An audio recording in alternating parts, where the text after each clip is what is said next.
Hello, my dear students. Welcome to all in Shri Sharda Bhuvan Education Society Nanded.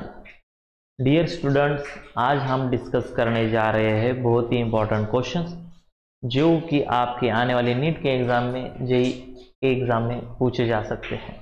Okay, तो देखिए आज का हमारा फर्स्ट क्वेश्चन ऐसा है, in which of the following complexes the crystal field splitting energy यानी कि del o will be equal to 0।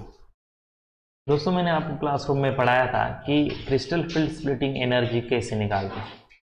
देखिए, अगर हम यहाँ पर फर्स्ट कॉम्प्लेक्स की बात करें, ऑप्शन नंबर ए की, यहाँ पर जो कॉम्प्लेक्स ये वाला है, ओके, यहाँ पर थायोसाइनेट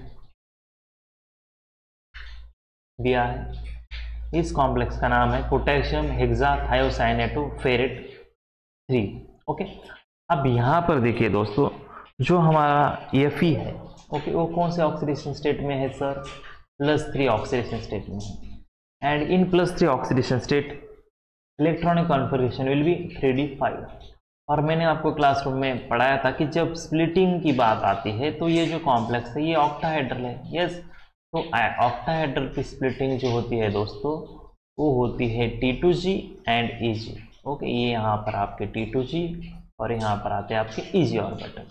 तो आपको 5 इलेक्ट्रॉन यहाँ पर फिल करने हैं और आपका जो लिगैंड है, ओके, ये जो लिगैंड है ये वीक फील्ड लिगैंड है, यानी कि इलेक्ट्रॉन्स आपकी T2G और Eg में फुल फिल यहाँ पर हम भर सकते हैं 1 2 3 4 एंड 5।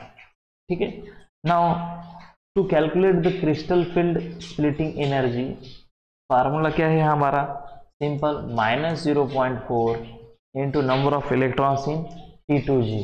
कितने इलेक्ट्रॉन्स है? 3 इलेक्ट्रॉन है। Okay, plus 0.6 into number of electrons in Eg। कितने इलेक्ट्रॉन है Eg में? देखिए 2 electron.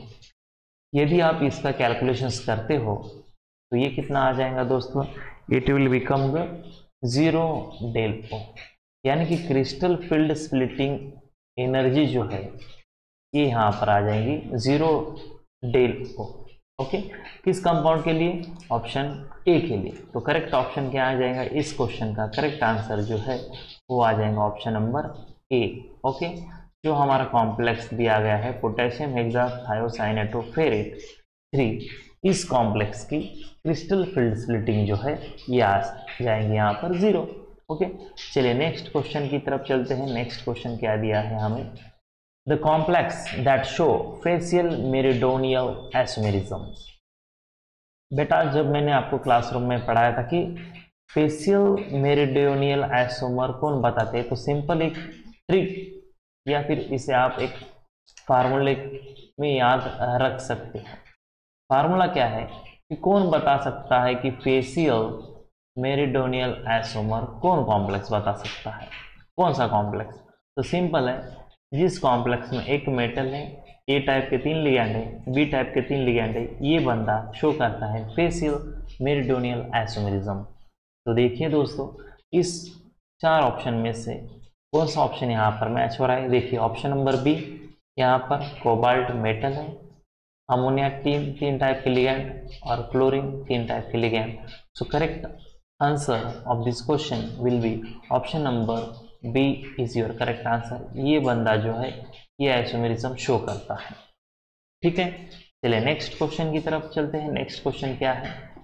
The d electronic configuration of an octahedral cobalt 2 complex having magnetic moment of 3.95 Bohr magnetron is. देखिए दोस्तों, अब यहाँ पर जो कोबाल्ट दिया है आपको +2 ऑक्सीडेशन स्टेट में दिया, and you know very well in +2 oxidation state electronic configuration will be 3d7। और यहाँ पर जो कॉम्प्लेक्स है वो ऑक्टाहेड्रल में दिया है। तो ऑक्टाहेड्रल में स्प्लिटिंग कैसी होती है आप सभी को अच्छी तरह से याद है, T2G और यहाँ पर Eg। ओके, अब इलेक्ट्रॉन यहाँ पर हम फिल करते हैं, 7 इलेक्ट्रॉन फिल करने हैं, और यहाँ पर इलेक्ट्रॉन फिल करते समय 1 2 3 4 5 6 एंड 7। अब यहाँ पर ऑक्टाहेड्रल कॉम्प्लेक्स है मैग्नेटिक मोमेंट 3.95। तो इसका क्या होगा? देखिए दोस्तों, यहाँ पर 3 अनपेड इलेक्ट्रॉन आ रहे हैं। ओके, आप सभी को पता है कि मैग्नेटिक मोमेंट निकालने का फार्मूला क्या है? √n into in bracket n +2। Where n is the number of unpaired electron. दोस्तों अनपेड इलेक्ट्रॉन यहाँ पर 3 है, तो इसका जो आंसर है वो कितना आ जाएगा 15, और रूट 15 की वैल्यू कितनी आती है 3.95 बोर मैग्नेट्रॉन। और आपको यहाँ पर कॉन्फ़िगरेशन पूछा है कि भैया कॉन्फ़िगरेशन क्या आ रहेगा, तो सिंपल सी बात है, आपके T2G में इलेक्ट्रॉन्स कितने हैं 5 इलेक्ट्रॉन्स आ जाए, तो T2G में 5 इलेक्ट्रॉन आ जाएंगे और EG में दोस्तों यहाँ पर 2 इलेक्ट्रॉन आ जाते हैं। तो ऐसा कौन सा ऑप्शन यहाँ पर मैच हो रहा है, देखिए करेक्ट ऑप्शन यहाँ पर T2G5 and EG2, option number C is your correct answer. Option number C is your correct answer. Okay, आ गया समझ में। चलिए नेक्स्ट क्वेश्चन की तरफ चलते हैं। नेक्स्ट क्वेश्चन क्या दिया है देखिए। Okay, match the pair. देखिए दोस्तों ये क्वेश्चन तो जेईई मेंस 2025 में आए थे, लेकिन नीट के एग्जाम में भी ऐसे कॉन्सेप्ट पूछे जाते हैं, तो उनके लिए भी ये लेक्चर बहुत इंपॉर्टेंट है। चलिए यहाँ पर देखिए मैच द पेयर में जो हमें ए कॉम्प्लेक्स दिया है कोबाल्ट कॉम्प्लेक्स, और यहाँ पर हमारा वीक फील्ड लिगैंड है। सिंपल सी बात है, कोबाल्ट की यहाँ पर ऑक्सीडेशन स्टेट है +3 and you know very well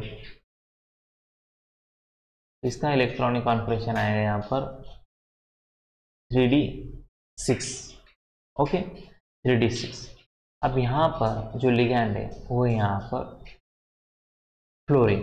okay, अब यहाँ पर D6 की अरेंजमेंट हम कैसे करेंगे दोस्तों, देखिए यहाँ पर 6 इलेक्ट्रॉन हमें फिल करने हैं, तो यहाँ पर 1 2 3 4 5 एंड 6। यहाँ पर 3d की ऑर्बिटल फुलफिल है, 4s यहाँ पर आ जाएगा और उसके बाद 4p भी यहाँ पर आ जाता है, क्योंकि हमें 6 ऑर्बिटल की ज़रूरत है। उसके बाद देखिए यहाँ पर अगेन 4d भी हम यहाँ पर ले सकते हैं। ओके, अब यहाँ पर जो लिगैंड है उसके इलेक्ट्रॉन कैसे फिल करोगे आप, देखिए 1 2 3 4 5 एंड 6। ठीक है दोस्तों, तो यहाँ पर S का एक ऑर्बिटल इन्वॉल्व है, P के 3 ऑर्बिटल इन्वॉल्व है और D के 2 ऑर्बिटल इन्वॉल्व है। तो जो ऑप्शन नंबर A है इसका हाइब्रिडाइजेशन आ जाता है sp3d2। तो ऑप्शन सेकंड कॉलम में देखिए sp3d2 कहाँ नजर आ रहा है EX यहाँ पर, तो ये आ जाएंगे इसका थर्ड। ओके sp3d2, तो A का थर्ड कहाँ पर है, A का 1 है, ये ऑप्शन कट जाएगा, A का थर्ड ये आ सकता है, ये ऑप्शन कट हो जाएगा, ये ऑप्शन यहाँ पर आ सकता है। एलिमिनेशन मेथड यहाँ पर यूज करिए, ऑप्शन नंबर B या फिर आपका ऑप्शन नंबर D यहाँ पर आंसर आ सकता है। चलिए नेक्स्ट कॉम्प्लेक्स यहाँ पर हम देखेंगे NiCl4 2 negative. Okay, NiCl4 2 negative. अब निकेल जो है वो यहाँ पर 3d8 4s2, आपको पता है 2 इलेक्ट्रॉन जाने के बाद इसका कॉन्फिगरेशन बन जाएगा D8। अब यहाँ पर D8 यहाँ पर कॉन्फ़िगरेशन D8 का है और वीक फील्ड लिगैंड है, तो इसकी अरेंजमेंट यहाँ पर 1 2 3 4 5 6 7 8, ये हो गया आपका 3d। यहाँ पर आता है आपका 4s ऑर्बिटल, यहाँ पर आता है आपका 4p ऑर्बिटल। 4 बॉक्स यहाँ पर ज़रूरत है क्लोरीन के लिए, तो सिंपल यहाँ पर 1 2 3 एंड 4 हाइब्रिडाइजेशन इसके आ जाएंगे दोस्तों sp3 हाइब्रिडाइजेशन। तो यहाँ पर sp3 कहाँ नज़र आ रहा है, देखिए 2, तो यहाँ पर B का जो आंसर आ जाएगा वो आ जाएगा 2। B का 2 कहाँ पर है, यहाँ पर है क्या दोस्तों, नहीं है सर, तो ये यहाँ पर कैंसिल हो जाएगा और करेक्ट ऑप्शन क्या आ जाएगा आपका, ऑप्शन नंबर लास्ट जो है ये इसका करेक्ट आंसर आ जाएगा। एलिमिनेशन मेथड यूज करिए दोस्तों, बहुत आसान है, बहुत आसान है। चलिए नेक्स्ट क्वेश्चन की तरफ चलते हैं। Next question and the last question of this session, जो कि बहुत इंपॉर्टेंट क्वेश्चन है ये। The calculated spin only magnetic moments of K3FeOH6 and K4FeOH6 respectively are. दोस्तों यहाँ पर जो हमारा कॉम्प्लेक्स दिया है ये K3FeOH6, ये फर्स्ट कॉम्प्लेक्स है। सिंपल सी बात है कि Fe यहाँ पर +3 ऑक्सीडेशन स्टेट में है, एंड +3 ऑक्सीडेशन स्टेट में इलेक्ट्रॉनिक कॉन्फ़िगरेशन D5 होता है। यस, एंड D5 होने के बाद यहाँ पर आपके अनपेड इलेक्ट्रॉन कितने हैं? 5। And again you know very well the magnetic moment can be calculated by using the spin only formula here. Number of unpaired electron 5 है यहाँ पर, 5 + 2 7, and 7 × 5 35। The magnetic moment will be 5.92 bore magnetron. Yes, तो यहाँ पर देखिए दोस्तों, magnetic moment जो है इस कॉम्प्लेक्स के लिए आ जाएंगी 5.92। तो यहाँ पर ऑप्शन नंबर 1 जो है ये तो आंसर यहाँ पर नहीं आ सकता। ओके, रॉन्ग आंसर है। ये भी नहीं आ सकता 4.90, आंसर 5.92 ये इसका करेक्ट आंसर। देखिए नेक्स्ट कॉम्प्लेक्स का भी मैं आपको यहाँ पर निकाल के देता हूँ। इसका क्या आ जाएगा, ये जो कॉम्प्लेक्स है सेकंड हमारा Fe(OH)6। ओके, यहाँ पर Fe जो है दोस्तों ये है यहाँ पर +4 ऑक्सीडेशन स्टेट में, और यहाँ पर D6 आ जाए। अब मैंने आपको एक ट्रिक बताई कि अगर D कॉन्फ़िगरेशन में 6 इलेक्ट्रॉन है तो सिंपल आपको उस 10 में से माइनस करिए 6 आ जाएगा आपका 4, और 4 अनपेड इलेक्ट्रॉन आने के बाद मैग्नेटिक मोमेंट दोस्तों क्या बन जाती है, आप सभी को अच्छी तरह से पता है। मैग्नेटिक मोमेंट बन जाएंगी 4.90 बोर मैग्नेट्रॉन। एंड ऑप्शन में देखिए कि बाबा ये यहाँ पर कहाँ है 4.90। Yes sir, option number C जो है इसका करेक्ट आंसर है। ओके दोस्तों, तो ये बहुत ही इंपॉर्टेंट क्वेश्चंस थे आपके नीट के एग्ज़ाम के लिए as well as JEE exam के लिए। ओके दोस्तों, मिलते हैं नेक्स्ट लेक्चर में। Thank you so much and happy learning.